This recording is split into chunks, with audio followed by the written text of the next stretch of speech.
It happens frequently, and it happened again last night. A cocaine arrest, this one at Miami International Airport. A Canadian accused of trying to smuggle 3 pounds of cocaine into this country in 3 pairs of platform shoes.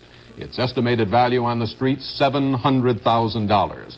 Authorities say there's an avalanche of cocaine crossing our borders, and in an earlier report, we looked at the controversy surrounding its use. Tonight, Steve Young considers the pros and cons of legalizing the drug.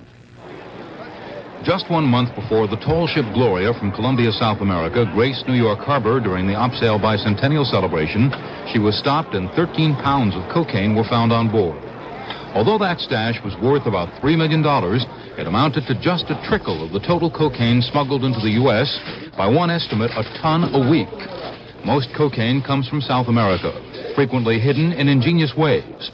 For example, tucked inside chocolate bars or diluted in bottles of sherry. Seizures have risen steadily. Criminal organizations responsible for smuggling into the United States cocaine are big criminals. Don't fool yourself. They recruit fast jet planes, tankers that come up from Colombia. I would say it's $1 billion business, perhaps more. Although cocaine enters through a massive criminal network, there is virtually no evidence that cocaine users commit crimes to get it. Probably because cocaine, unlike heroin, is not physically addictive. The number of people snorting cocaine is rising steadily despite the steep price. About $100 for a gram, enough for several people to get high at one party. A congressional committee reports that students as young as 13 are switching from marijuana to cocaine. It is also increasingly popular with adults, especially among the chic. Cocaine paraphernalia is selling well right on Madison Avenue. Who is buying this? Everyone. From the secretary to the executive on Madison Avenue. Lawyers, businessmen, old and young. We have customers in the entertainment business, but like I said, most of them are executives. Though some states can impose life sentences for possession, Americans are now using as much cocaine as they did when it was legal 70 years ago. Sigmund Freud was the first celebrated cocaine advocate. After he said cocaine permitted intense physical or mental work without fatigue, the drug was used in all sorts of patent medicines. Even Pope Leo XIII drank a pick-me-up containing cocaine. In America, the Coca-Cola Company put small quantities of cocaine in its new soft drink, which was recommended for its medicinal value. People talked about drinking a shot in the arm and continued to flock to the soda fountain long after 1903, when the cocaine was removed. But it remained in many other products, and in 1912, Hollywood depicted America as a nation on a cocaine binge. Health authorities began to worry about the possibility of addiction, and their concerns were fanned by racist fears that cocaine drove blacks into crime, fears given credence even by the New York Times. There was a lot of propaganda to the effect that blacks use a lot of it and that it made blacks particularly dangerous, and that there were even some statements that it made blacks invulnerable to bullets. In 1914, Congress outlawed cocaine along with narcotic drugs like heroin. Several years later, it officially decreed that cocaine was a narcotic. That was an incorrect classification, since doctors have known for 100 years that cocaine is not a narcotic, but a stimulant. That misclassification was cited last year in the successful defense of a Boston man, Richard Miller, arrested for cocaine possession. In a landmark decision, Roxbury District Court Judge Elwood McKenney dismissed the charges, ruling that the Massachusetts drug law violated Miller's constitutional rights since it falsely assumes that cocaine is a narcotic. The judge said it was drug abuse experts like Dr. Norman Zinberg who convinced him that cocaine is not harmful. The early fears of it as a hard drug, it's a very powerful and very destructive drug, as it's used in this country, have not turned out so far to be so.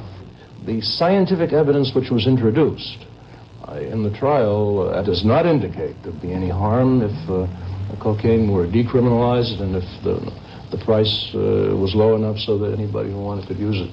Should the use of cocaine be decriminalized? Dr. Zinberg testified at the Miller trial that cocaine is less dangerous than 2 legal drugs that are widely used. The 2 illicit drugs that are used for intoxication, nicotine, cigarettes, and alcohol, have probably the greatest potential for real damage, physiological damage to the individual. Indeed, federal officials say liquor and cigarettes already cause much human suffering, and to add another drug like cocaine to the stew is bad social policy. It costs us $40 billion a year because of giving each citizen the right to set his own consumption of alcohol. We spend about $17 billion a year on health costs and other negative consequences of smoking. Now, to add other drugs to that, including cocaine, is to invite a similar kind of social cost attached to the pattern. Users describe cocaine as the perfect high, but do its health hazards outweigh its pleasures? Used to excess, it can cause psychological addiction and, in rare instances, temporary psychosis and even death. This is a bottle of cocaine manufactured for use as a local anesthetic in certain surgical procedures, the drug's only medical application. It cost $40. The same amount of black market cocaine would cost $4,000. And, as a cornerstone of its drug abuse strategy, the federal government intends to keep cocaine expensive by keeping it illegal. It says the policy is aimed at protecting us from ourselves. The people that have been studied who have developed serious problems by chronic heavy use of cocaine tend to be people who were very well set financially, for whom money was no object. And we're very concerned that if cocaine did become relatively available and relatively cheap, that the health consequences would go up significantly. What do you think would happen if it was legalized and if the price was real low? Would you use it much more? I don't know. For sure I would for a while. Maybe that specialness about it would wear off. Maybe, it is sort of the aura more than the drug itself. Maybe not. Steve Young, CBS News, New York. That specialness people seek and the drugs they use during that search are the subject of Rod McLeish's commentary tonight. Doubtless, since the time before history, men have been chewing, drinking, sniffing, or otherwise absorbing things that made them feel good, less bad, or at least different. Such consciousness blotters fall into several categories: narcotics which deaden, stimulants like alcohol and cocaine that heighten, and drugs which whip up the furies and fantasies of hallucination. But the non-medical use of all of them has a single motive: a dissatisfaction with the natural state of our inner selves. That dissatisfaction with what we really are is stirred by all sorts of social and personal rumblings at all sorts of times. After the First World War, 1 out of every 400 Americans was a narcotics user. An international drug conference in Amsterdam last week was prompted by the fact that the number of known heroin addicts in Western Europe has leaped by 1,000% in 5 years. As heroin use declines in the United States, alcoholism among the young is on the increase. Frustration, bent childhoods, the social order, miserable personal relationships, these are believed to be the spurs to narcotic addiction. Fashion, boredom, lives lived at a swift pace of achieving or coping motivate the use of stimulants like cocaine. But all causes are variations on that same theme: the unwillingness or the inability to live with the changing seasons of ourselves. Drugs are the toys we use as diversion in the nursery of the mind. And there's a paradox in that. Because we think so much about ourselves, we take this drugged flight from ourselves. At the cocktail party or on the fire escape where the junkie shoots it up, we have chosen not to meet the enemy because we've decided that it is us. Good evening. There are 3,340 known drug addicts in Britain. But unlike the 500,000 addicts in this country, their habit is legally maintained, some of them on pure heroin, through a government-controlled program that treats heroin addiction as an illness, not as a criminal problem. In recent months, pressure has been building in this country to try heroin maintenance, at least experimentally. Tonight we examine the arguments for and against such an approach. Would it actually reduce the enormous amount of crime associated with addiction? Would this step towards legalizing heroin create more addicts? But first, let's look at the British experience. Since 1924, Britain has treated drug addiction as a medical problem, largely administered by family doctors. Then, in 1967, the government put the supply of narcotics for addicts into the hands of 30 hospital clinics. Although the treatment and drugs are free, access is not easy. An addict has to first prove his or her addiction to the psychiatrists who run the clinics. Each clinic has its own policy, but the current thinking is to put all new patients on synthetic drugs, like oral methadone. Dr. John Reed, a consultant psychiatrist in charge of the Hackney Hospital Drug Clinic in suburban London, explains the restrictions. The addict themselves never handles the prescription. This is sent by post to the pharmacist of their choice, usually near where they're living or where they're working. And we send out a prescription to cover a week's supply of narcotics. And then it's up to the addict themselves to go to the pharmacy each day and collect their supply day by day. But are the addicts seeking help or just a free fix? And the clinic has got you off morphine. What are you on now? 40 milligrams of Ficeptone. Does that satisfy your need? To a certain extent, it does stop most compulsion to sort of score on the black market. I wouldn't really put myself out unless the opportunity sort of presented itself, you know. Should a British addict really want to look for the opportunity, he can do it in Piccadilly, the centre of London's tourist traffic, and of much of the illegal drug trade, used by an estimated 10,000 people. Above ground, there's an all-night pharmacy, and below a maze of subway tunnels, with toilets that provide privacy and running water for the junkies. And for many, the problem remains underground, until they read of the 5 addicts found dead here in January, or of a rock star arrested for possession. The official British system costs about $2.5 million, 1/5 of it spent on narcotics. Some would like the program cut down, but there are dangers. Right now, there is little evidence in Britain of crimes committed to pay for drugs. But even with a free drug program, some people still use the black market. Why? You don't get the same methadone that you do off of heroin, but it seems to almost get there, but not quite. Other illegal drug purchasers include first-time users, not yet introduced to the bureaucratic drug scene, and those who just prefer private enterprise. Only yards from Piccadilly is London's Chinatown, the source of illicit Chinese heroin. The trade is thought to be controlled by a secret Chinese society, the Triads. In the last 6 months, 2 big cases against gang members have shown that there are rich pickings, even in Britain where addicts can get a free supply through the state. Another small but sad source of illegal drugs comes from leaks within the government-controlled system, or dissatisfied patients who prefer to sell some of their prescription in exchange for adulterated Chinese heroin. Some clinics, you can go along, blag your doctor and get twice as much as what you need, and that is sold.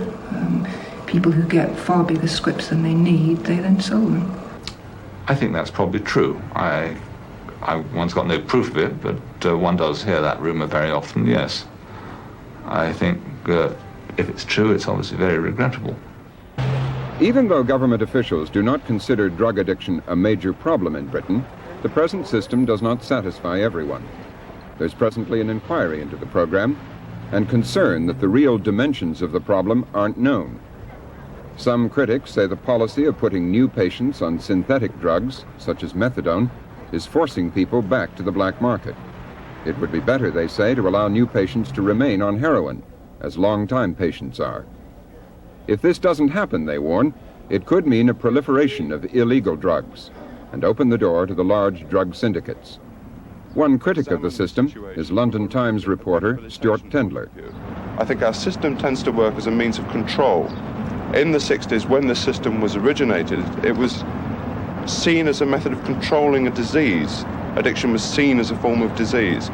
The problem is that in the intervening time, the disease has become controlled, but not really the patients.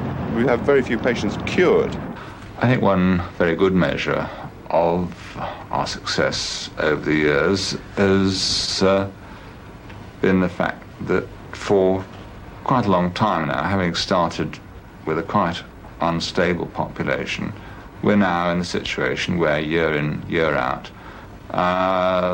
somewhere between 60 and 70% of the people who attend here getting regular narcotic prescriptions are also regularly working and supporting themselves, often in very well-paid jobs indeed. The British system is one form of heroin maintenance, that is, sustaining drug addicts on legally administered pure heroin instead of or with substitute drugs like methadone. It was legal in this country earlier in this century. Now it's being proposed again. If such a program were adopted here, it would fall under the jurisdiction of the National Institute on Drug Abuse. Dr. Robert DuPont, a psychiatrist with many years in the drug field, is director of that agency. Dr. DuPont, first of all, what's your evaluation of the British system? Well, I think it's basically worked quite well for the British. It's a little unfortunate to pass judgment now because all of Europe is undergoing a major heroin epidemic, and countries as different as Italy and Germany and England are all seeing a rise. So to attribute this rise to the British use of heroin in their clinics, I think is unfortunate, but it is a fact that the problem is worsening in Britain right now. Based on the British experience when it worked as far as it did, are you in favor of trying a heroin maintenance program in this country? I think the biggest problem is that people tend to get polarized on this issue and view it as either an unmitigated disaster that would undo the substantial progress that's been made in the drug area in the last decade in this country, or to see it as a solution to the problem. And I think neither of those would happen. And I think your film summary gave a pretty good picture of that. That it's certainly not a panacea as it's often portrayed, and neither has it really been a disaster, at least as it's shown in Britain. I think a well thought out experimental program in the United States might be reasonable. The biggest problem we have here is the problem of take-home heroin, and as you accurately portrayed, there's a tremendous temptation for the heroin to be sold on the street. Here, for example, an average 100 milligrams of heroin would be worth $150 every day to the person walking out of the clinic, and I think that's a kind of temptation that just couldn't be afforded here. I see. But are you in favor yourself of an experimental program in heroin maintenance? Well, I'd like to see a specific proposal before I commit myself on that, but I wouldn't write it off out of hand. Do you think that it could reduce the crime associated with heroin addiction in this country? It might. I think, though, that we have to realize that there are methadone clinics in the United States that provide maintenance to deal with the habit, as well as large numbers of drug-free programs. The majority of people in treatment, in drug abuse treatment in the United States, don't use methadone either. And probably the most striking criticism of the British system is that they don't have any drug-free treatment. All they have is maintenance, and here we offer some alternatives. I don't think, though, that using heroin in clinics here is going to have a startling effect on our crime rate. So you're not terribly impressed with the idea of heroin maintenance programs, but you might like to see a firm proposal for one to be tried experimentally. Is that your position? That's an excellent summary of my position. All right. Thank you very much. One of the groups that has recently called for the establishment of a pilot program of heroin maintenance is the National League of Cities. Richard Hatcher, mayor of Gary, Indiana, was the chairman of the Human Resources Committee which drafted the proposal last December. Mayor Hatcher is with us tonight in the studios of WGN-TV in Chicago. Mayor Hatcher, what was the rationale behind the recommendation of the National League? Well, I think essentially it's important to understand that the recommendation did not call for a heroin maintenance system in the United States. It did call, however, for carefully controlled experiments, small experiments around the country to acquire information and determine whether or not such a system might be feasible. So the rationale basically was to acquire more information than we presently have. But you did call for a sort of pilot program or a series of small pilot programs. Yes, we did. I might point out that the National League of Cities is basically a conservative organization, and when we first took up this matter approximately a year or so ago, there was almost unanimous opposition to the idea even of heroin maintenance experiments. Over the period of a year, we researched the question. The Human Resources Committee researched the question. We had a number of experts appear before that committee to discuss it, and at the end of that time, the committee itself was almost unanimously in favor of heroin maintenance experiments, and that proved to be the case with the entire body at our meeting in Denver in December.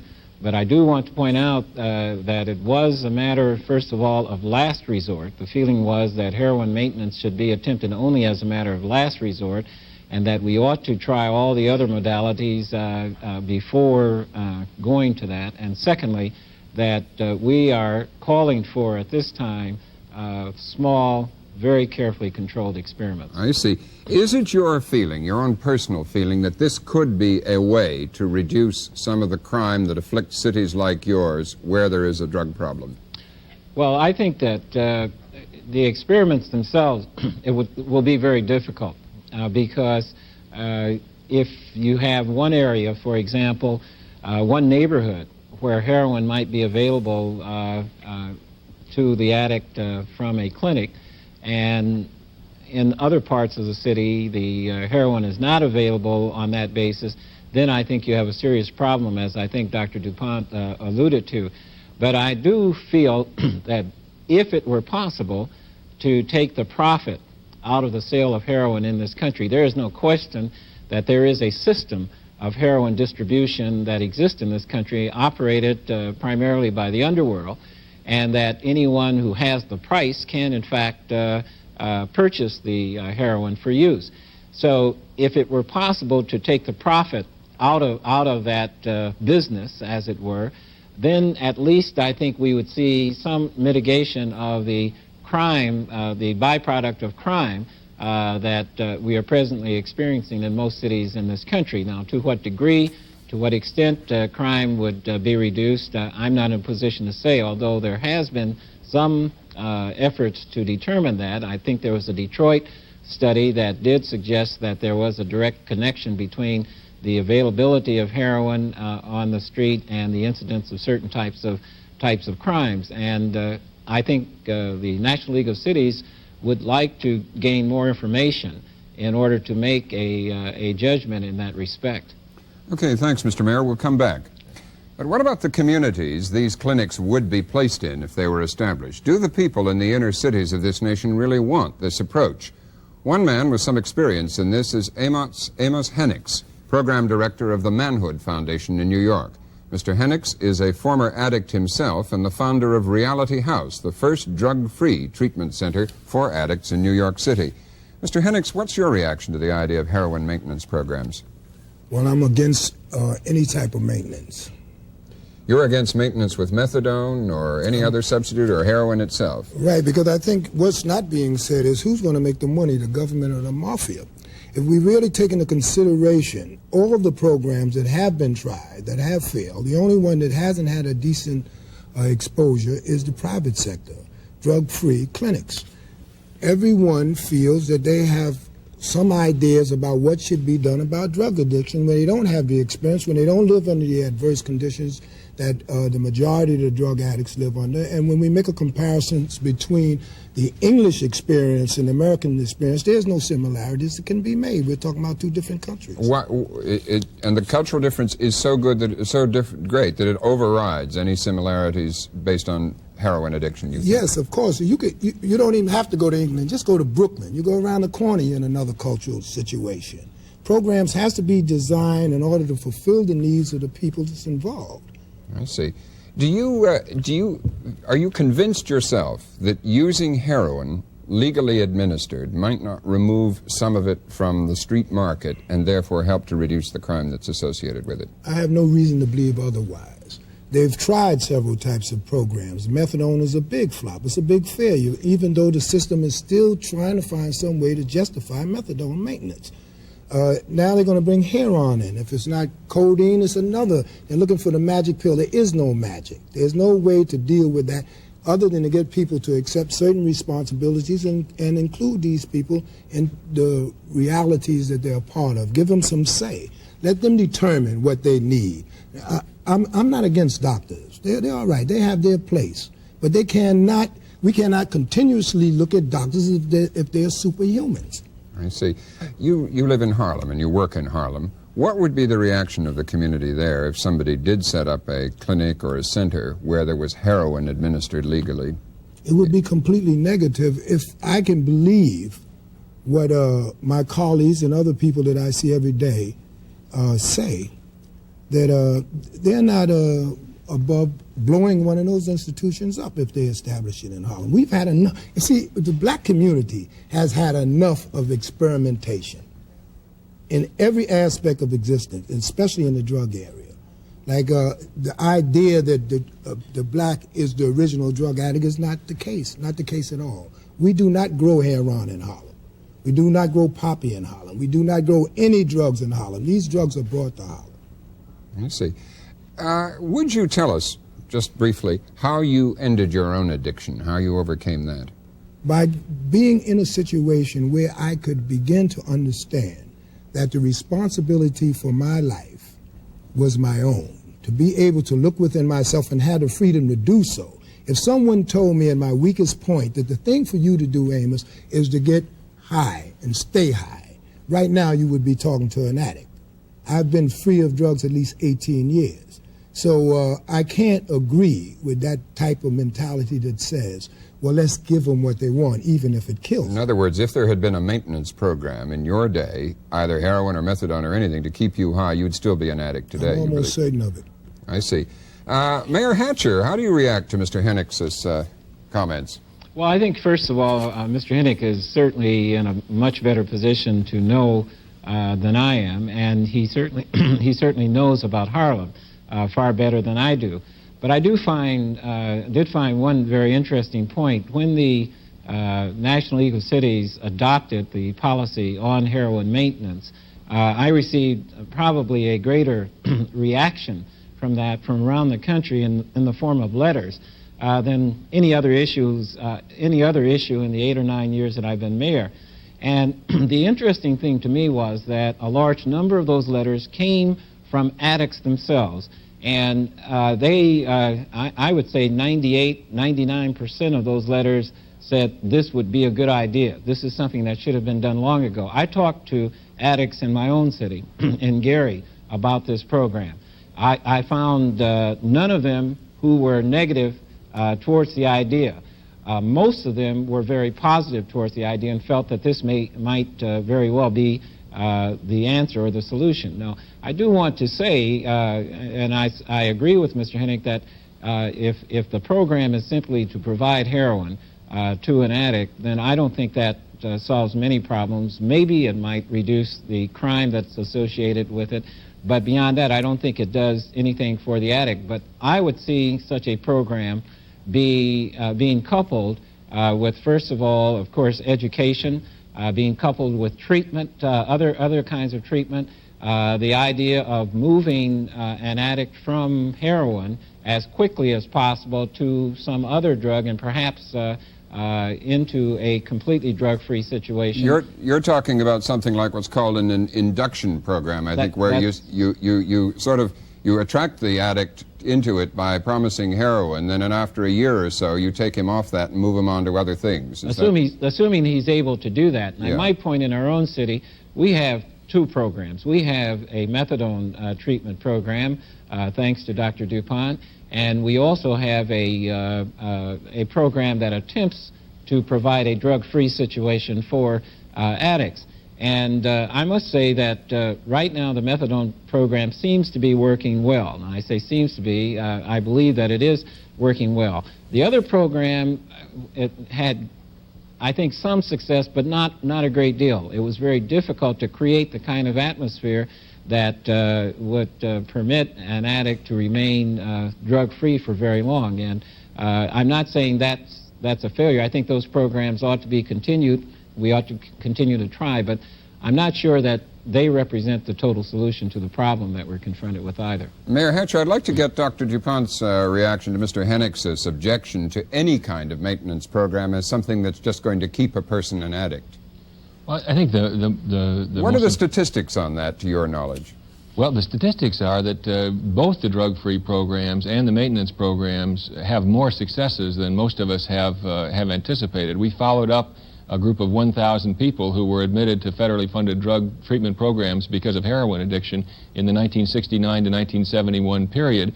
And there was about a 75% reduction in the use of heroin 4 years later, and that was about as good for the people who were on methadone as the people who were in drug-free treatment. So I think the image that once an addict, always an addict, although that does describe some people, is not the majority opinion, the majority experience. And I think it's very important that our society keep up the kind of pressure that Mr. Hennicks is talking about toward self-realization and not write off a class of people. Now, the image the public has often is that methadone maintenance is for a lifetime.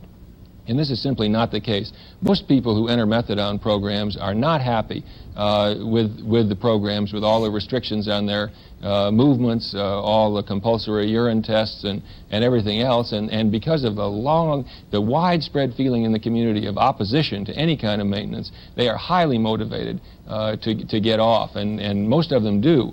Now, for some, there's a relapse and they'll come back onto methadone, or they'll next time go into a drug-free program.